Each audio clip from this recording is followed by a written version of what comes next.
Hello दोस्तों, tax और wealth में आपका स्वागत है। मैं हिमांशु कुमार, मेरे साथ राकेश जी हैं और आज हम बात करने की कोशिश करेंगे, ये समझने की कोशिश करेंगे जो ये कोविड-19 है या आप इसको कोरोना वायरस कह सकते हैं, इसका impact Indian economy, global economy पे क्या है, मार्केट कैसे रिस्पॉन्स कर रहा है, क्या ये हम रिसेशन को एक कह सकते हैं कि रिसेशन का पहला स्टेप कहें या जो भी उसको कह सकते हैं, रिसेशन में भी किस तरह का रिसेशन है, पीएमआई इंडेक्स का क्या मीनिंग है, ग्लोबल जो अभी जीडीपी के जो रेट्स थे उसको घटाया गया उसके क्या मीनिंग है, यूएस मार्केट में क्या सेंटीमेंट चल रहा है और क्या यूएस मार्केट से इंडियन मार्केट इन्फ्लुएंस होगा या नहीं होगा, ये सारी चीज़ें बहुत समझने की कोशिश करेंगे। साथ के साथ इसमें हम हार्वर्ड और रघुराम राजन की ओपिनियन को भी समझने की कोशिश करेंगे और उसको समराइज करने की कोशिश करेंगे कि कैसे क्या है।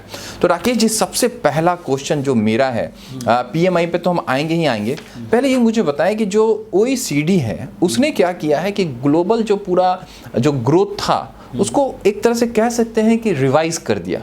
बिल्कुल ठीक है, तो रिवाइज करने का मतलब क्या है और इसका क्या रीज़न है। आप कह सकते हैं कि हम रिसेशन में ऑलरेडी जो लग रहा था, जो हवाएं चल रही थी कि हम रिसेशन में हैं, क्या सही में हम रिसेशन में आ गए? अब फाइनली अब कोई ऑप्शन नहीं है क्योंकि कोरोना ने हमें वहां तक पहुंचा दिया।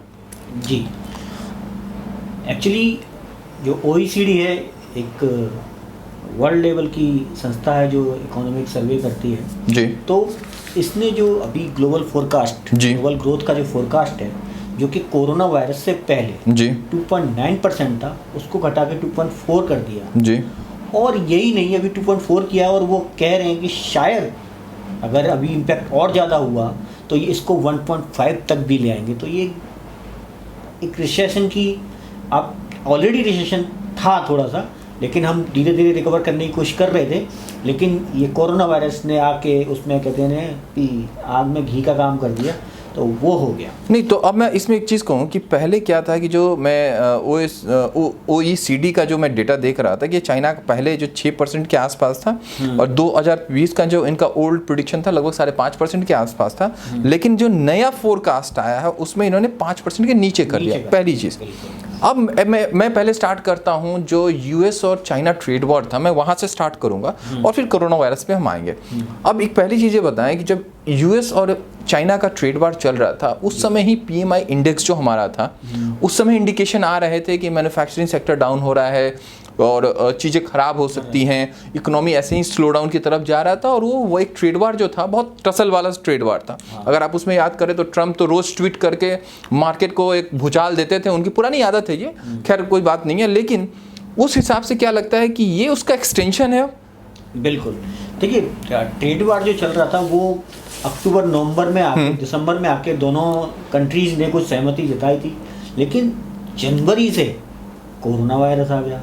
कोरोना वायरस के आने से जो हमारी पीएमआई एक्टिविटी जो कि 50 के ऊपर चल रही थी वो एकदम से शार्पली 40 के आसपास पहुंच गई। तो मैं की जो पीएमआई, हाँ, अब क्या है कि चाइना ग्लोबल इकोनॉमी को एक तरफ से समझ सकते हैं सबसे बड़ा supplier, factory of the world है, फैक्ट्री ऑफ द वर्ल्ड है। अगर मैं मैन्युफैक्चरिंग एक्टिविटी की बात करूं तो पीएमआई इंडेक्स जनवरी में जो कि लगभग 50 के आसपास था सीधा डाउन होकर 40 आ गया, पहला पॉइंट।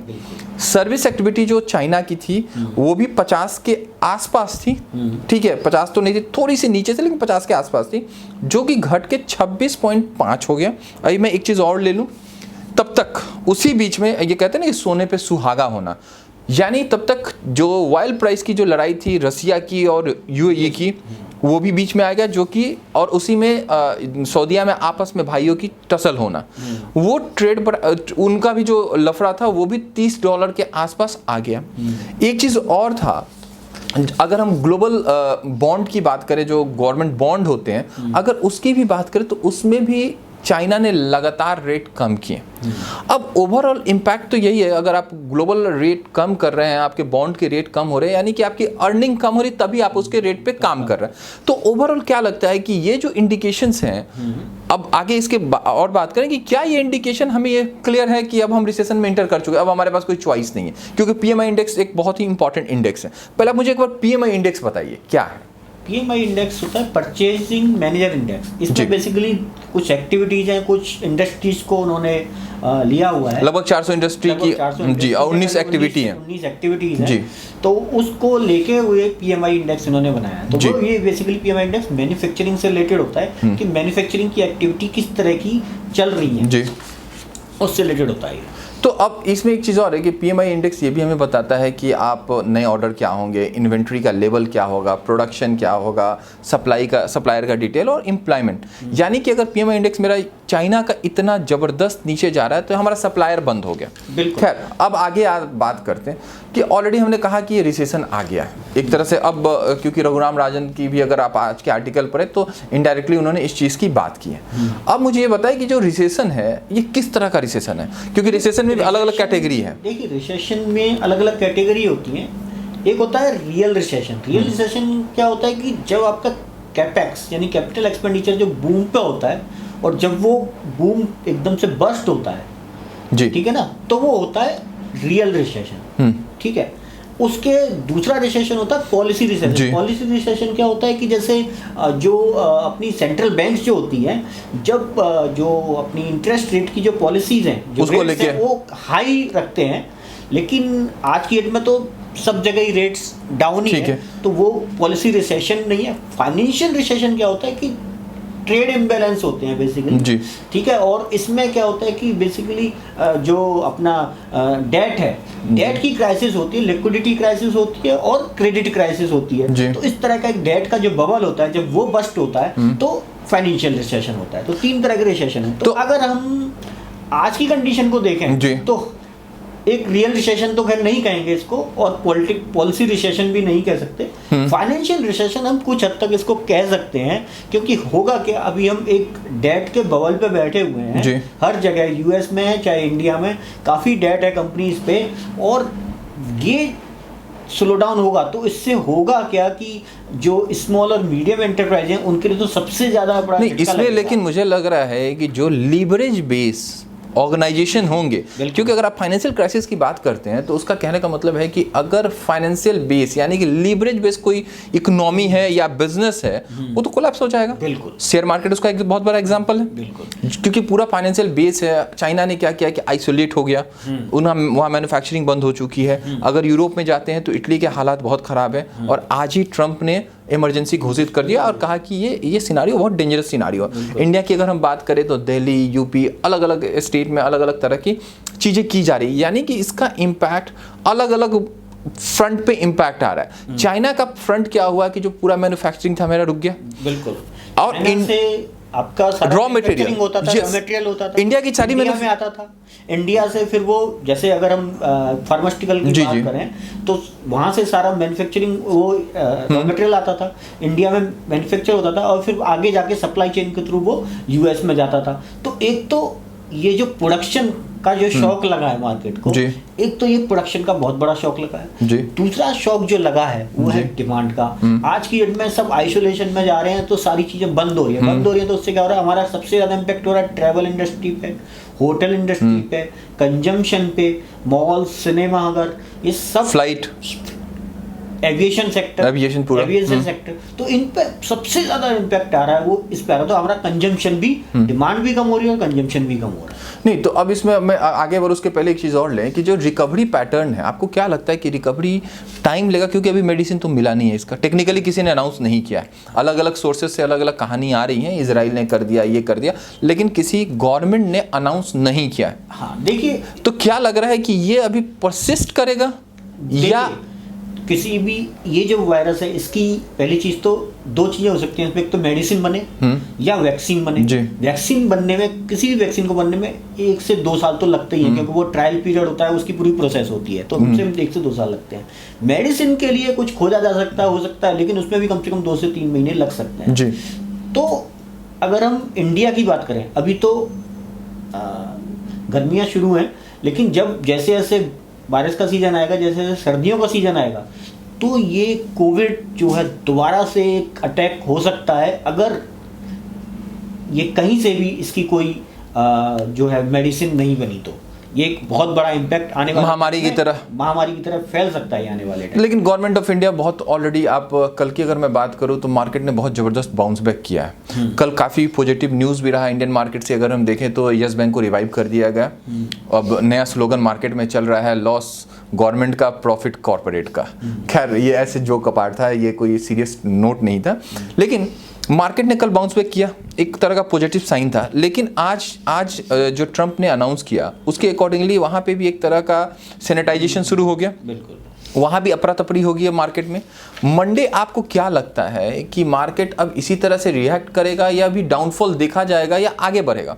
देखिए, मेरा जो सिनेरियो है, जो मेरे को लगता है, मेरा जो लगता है कि अभी ये पूरी तरीके से मार्केट ने फैक्टर इन नहीं किया है। Okay. मार्केट फैक्टर करता है चीज़ों को, तो अभी भी, क्योंकि अभी इसके इफेक्ट आने अभी बाकी तो आप कह रहे हैं कि इंडियन बॉटम नीचे जाएगा अभी और नीचे, जो हम कल 9900 पे बंद हुआ है, 8400 का हमने लो लगाया था, मेरे को लगता है उसको भी। लेकिन राकेश जी वो लो तो मतलब कहते हैं कि ऐसे गए टच करके आ गए, यही था लो, वो लो नहीं था। यानी आपके कहने का मतलब कि मार्केट अभी बहुत करेक्ट हो सकता है अगर ये परसिस्ट करता है तो? बिल्कुल बिल्कुल, अगर कोई मेडिसिन या कोई इसके प्रिवेंटिव मेजर्स अच्छी तरीके से बहुत वॉर फुटिंग पे अगर नहीं होते हैं तो ये मार्केट कोलैप्स कर सकता है। तो एक चीज और बात करें कि आज रघुराम राजन का एक आर्टिकल में पढ़ रहा था जिसमें उन्होंने कहा कि महामारी का स्ट्रेस टेस्ट है। बिल्कुल, स्ट्रेस टेस्ट का मतलब उन्होंने ये कहने की कोशिश की है कि अगर इकोनॉमी अंदर से, अगर मुझे जो समझ में आ रहा था, अंदर से स्ट्रांग है तो आप पे झटका कम लगेगा। अगर आपने बबल क्रिएट कर रखा होगा तो आपके लिए बहुत क्योंकि स्ट्रेस टेस्ट तो यही है, जब आप जॉगिंग करते हैं तो स्ट्रेस टेस्ट यही होता है कि आप कहां तक स्ट्रेस ले सकते हैं। तो अगर मेरी अंदर से इम्यून सिस्टम ठीक होगी तो मैं सर्वाइव थोड़ा ज्यादा करूंगा। यानी कि अगर ये 2-4-5 महीने खिंचता है और मेरी इकोनॉमी ठीक होगी, ठीक है, नो डाउट मेरी मैन्युफैक्चरिंग, मेरा जीडीपी सब डाउन होगा, लेकिन जो उसका रिवर्स होगा, मैं रिवर्स पे बात करता हूँ, जो रिवर्स बैक देखा गया, रिकवरी की बात करें तो रिकवरी की भी अपनी स्ट्रैटेजी है, मतलब एक ग्लोबल पैरामीटर है। तो क्या लगता है ये वी होगा, यू होगा और एल होगा? क्योंकि अगर स्ट्रेस टेस्ट की बात करें, मैं अभी पर कंप्लीट कर लूं, स्ट्रांग हो गए तो रिकवरी स्ट्रांग होगी, नहीं तो फिर तो बहुत मुश्किल है। आपको क्या लगता है? देखिए, रिकवरी की बात करें तो जो मुझे लगता है वो ऐसा लगता है कि वी शेप रिकवरी ही होनी चाहिए। और आगे भी पिछले अगर हम देखें तो पिछले 100 साल में जब भी इस तरह की कोई वो चीज़ें हुई हैं, जब जैसे सार्स हुआ था या स्वाइन फ्लू हुआ था या स्पेन में एक महामारी हुई थी, तो अगर इस तरह की चीज़ों को देखें तो जब भी ये इस तरह की चीज़ें हुई हैं तो पास्ट जो कहता है और हिस्ट्री रिपीट करती है तो हमेशा वी शेप रिकवरी ही आई है। मैं अभी और एक वही हार्वर्ड का रिपोर्ट भी पढ़ रहा था कि उन्होंने तीनों कैटेगरी बताई है कि वी शेप, एल शेप और यू शेप। तो अगर वी शेप इंडिया रिकवर करता है यानी कि अच्छा है हमारे लिए, यानी कि इंटरनली हम स्ट्रांग थे, नीचे तो गए क्योंकि सब सारी दुनिया जा रही, हम बच नहीं सकते, लेकिन जब बाउंस बैक करना होगा तो हम अच्छा बाउंस बैक कर सकते हैं, ये हम उम्मीद करते हैं अपनी इंडियन इकोनॉमी से। इसके अलावा मुझे ये बताएं कि आज की डेट में अगर हमें सजेस्ट करना हो कि रिकवरी पैटर्न के लिए तो हमें क्या क्या चीज़ें ध्यान रखनी चाहिए as a individual, as a country, as a leader या कंपनी? तो हमें क्या क्या, एक तो पैनिक नहीं होना चाहिए, प्रोजेक्शन से क्या हमें घबराने चाहिए या हमें उसका वेट करना चाहिए? क्योंकि सबने आपका प्रोजेक्शन काट दिया, तो क्या उससे हमें पैनिक होना चाहिए, उससे फाइट करना चाहिए? तो फाइट तो करना ही चाहिए। और सबसे बड़ी बात यह है कि जितना इस कोविड को हम रोक सकते हैं, मतलब अपने आप को आइसोलेट करके, जो भी कंट्रीज हैं वो आइसोलेट कर रहे हैं, क्योंकि अभी इमीडिएटली इम्पैक्ट इसका बहुत ज़्यादा हो रहा है, लेकिन अगर आइसोलेट कर देंगे और कुछ इसका कोई मेडिसिन या वैक्सीन जो भी कुछ है, अगर फटाफट से कोई भी ऐसा ऑल्टरनेटिव सॉल्यूशन इसके लिए लेके आएंगे तो वो बहुत कारगर सिद्ध होगा। और इसी के अकॉर्डिंगली सारी इकोनॉमीज को मिल के, ये वर्ल्ड, क्योंकि वर्ल्ड लेवल पे ये प्रॉब्लम है, तो सारी इकोनॉमीज को मिल के और अपने कोई भी ग्रजेस हैं उनको हटा के इसके सॉल्यूशन के लिए काम करना होगा। लेकिन इसके अलावा एक और चीज़ है कि जो भी कंट्री या जो भी मार्केट है उसको अपने कंज्यूमर को कॉन्फिडेंट में रखने की ज़रूरत है। ज़्यादा पैनिक अगर हम क्रिएट करते हैं तो इसका इम्पैक्ट निगेटिव है और मार्केट के लिए भी अच्छे हैं। दूसरी चीज़ मुझे पर्सनली लगता है, डेटा अगर आप देखें तो अगर थोड़ी सी गड़बड़ होगी तो डेटा डिक्लाइन कर देंगे, थोड़ी सी रिकवरी होगी तो डेटा में ठीक है। बड़े ऑर्गेनाइजेशंस हैं, उन्होंने जो कहा है उनकी अपनी बहुत लंबी चौड़ी रिसर्च होती है, बहुत बड़ा टीम होता है, हमसे तो 1000 लाख गुना बड़ा टीम होता है, लेकिन वो कोई डेटा बेंचमार्क नहीं हो सकता है, मुझे नहीं लगता है। अगर वो कह रहे हैं कि ठीक है ये है, ठीक है ये हो सकता है, लेकिन अगर एज ए लीडर जो भी हमारे देश में हमारे जो प्राइम मिनिस्टर अगर उसको लीड करते हैं और चीज़ों को उस हिसाब से प्रोजेक्ट करते हैं तो जो प्रोजेक्शंस हैं हम उससे ओवरकम भी आ सकते हैं और आगे भी जा सकते हैं। आपका क्या कहना है? बिल्कुल बिल्कुल, ये तो डेफिनेटली पॉसिबल है, क्योंकि डेटा जो पॉइंट्स होते हैं वो तो उस कंडीशंस को लेके और उनको प्रोजेक्ट करके बनाए जाते हैं। तो अगर कंडीशंस अच्छी होने लगेंगी तो वो डेटा में ऑब्वियसली सुधार आएगा। लेकिन एक चीज़ और बताऊं कि जब प्रॉब्लम हुई है तो अपॉर्चुनिटी भी रही है। थोड़ी अपॉर्चुनिटी की बात कैसे करें? अगर 2003 का मैं एक आर्टिकल पढ़ रहा था कि उस समय हांगकांग में प्रॉब्लम थी, लोग सास आई थिंक कि उस समय था और लोग बाहर नहीं निकलते थे। उस समय अलीबाबा का जन्म हुआ था, क्योंकि लोग ऑनलाइन शॉपिंग की तरफ जा रहे थे, क्योंकि गवर्नमेंट ने फोर्स किया कि आप आइसोलेट हुई। अगर मैं अभी यूएस इकोनॉमी की बात करूं, वही मैं हार्वर्ड की आर्टिकल की बात कर रहा हूं, उन्होंने बहुत अच्छे पॉइंट रेज किए हैं कि देखिए प्रॉब्लम तो है, लेकिन आप एक दूसरी अपॉर्चुनिटी देखिए। अपॉर्चुनिटी क्या है? आज स्कूल बंद हो रहे हैं, डॉक्टर की विजिट कम हो रहे हैं, स्कूल कॉलेज और सारे ऑर्गेनाइजेशन को कहा जा रहा है कि आप घर से काम करिए, यानी कि एक ई लर्निंग मॉड्यूल पे गवर्नमेंट फोकस कर रही है। तो ये अपने आप में एक बिजनेस मॉडल भी है जो कि प्रॉब्लम के साथ अपॉर्चुनिटी भी क्रिएट कर रही है। बिल्कुल, और इसका सबसे बड़ा बेनिफिट होने वाला है टेलीकॉम सेक्टर को। अच्छा, आप सोचिए कि फोन, इंटरनेट, इन्हीं के थ्रू ही तो काम होगा। कैसे काम होगा? और एक चीज़ में उबर की भी बात करूं, उबर का भी जो बर्थ है 2003 के आसपास था, यूएस मार्केट रिसेशन में था और लोग 2006 के आसपास। तो उस समय क्या था कि लोग एक अल्टरनेटिव अपॉर्चुनिटी ढूंढ रहे थे कमाने के लिए। उबर ने और इन लोगों ने एक अपॉर्चुनिटी दी लोगों को कमाने का। वो कंपनी उस समय के हिसाब से ग्रोथ किया।